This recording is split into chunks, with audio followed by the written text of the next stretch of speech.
Step back in time to ancient Rome. We often picture majestic aqueducts, brilliant philosophers, and powerful legions. But beneath this veneer of civilization, there was a dark side, a world of practices so disturbing they'd make your skin crawl. Today, we're counting down the top 10 most disturbing practices of ancient Rome. Prepare yourself, because history is about to get gruesome. Coming in at number 10, the use of human urine as a cleaning agent.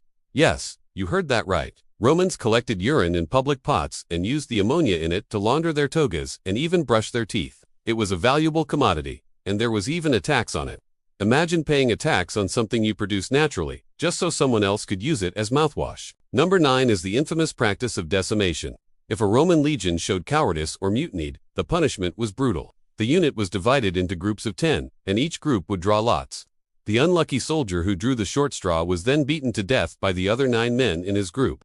It was a terrifying method of enforcing discipline, using soldiers to kill their own comrades. At number 8, we have the bizarre and dangerous sport of venatio, or wild beast hunts. In the Colosseum, it wasn't just gladiators fighting each other. Thousands of exotic animals, lions, tigers, elephants, and rhinos were imported and slaughtered for entertainment.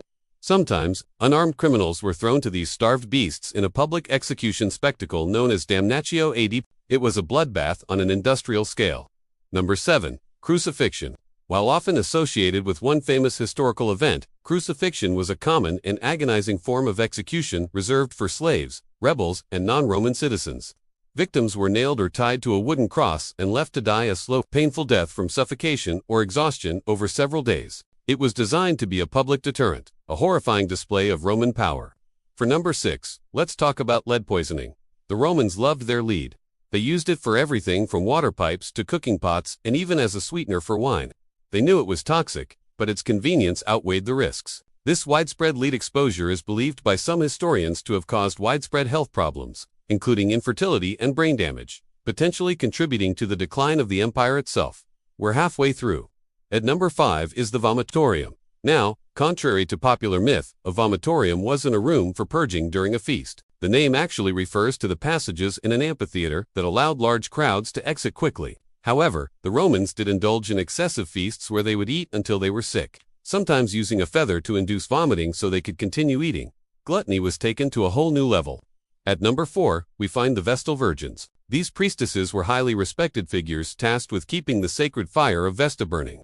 They took a 30-year vow of celibacy. If a Vestal Virgin broke this vow and was caught, the punishment was terrifying. She would be taken to an underground chamber with a small amount of food and water and buried alive. A slow, dark, and lonely end. Number 3 is the unsettling world of Roman slavery. Slaves were considered property, with no rights whatsoever.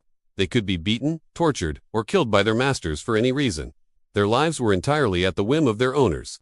The scale was massive, with slaves making up a huge portion of the population, performing every undesirable job from mining to galley rowing. Getting to the top, our number 2 spot goes to gladiatorial combat. We all know the image, armed men fighting to the death for the cheering crowds. But it was far more brutal than movies often portray. Many gladiators were slaves or prisoners of war, forced into a life of violent spectacle. While some became celebrities, most lived short, violent lives, ending in a bloody death on the arena sand for entertainment. And finally, the most disturbing practice in ancient Rome, at number 1, infanticide.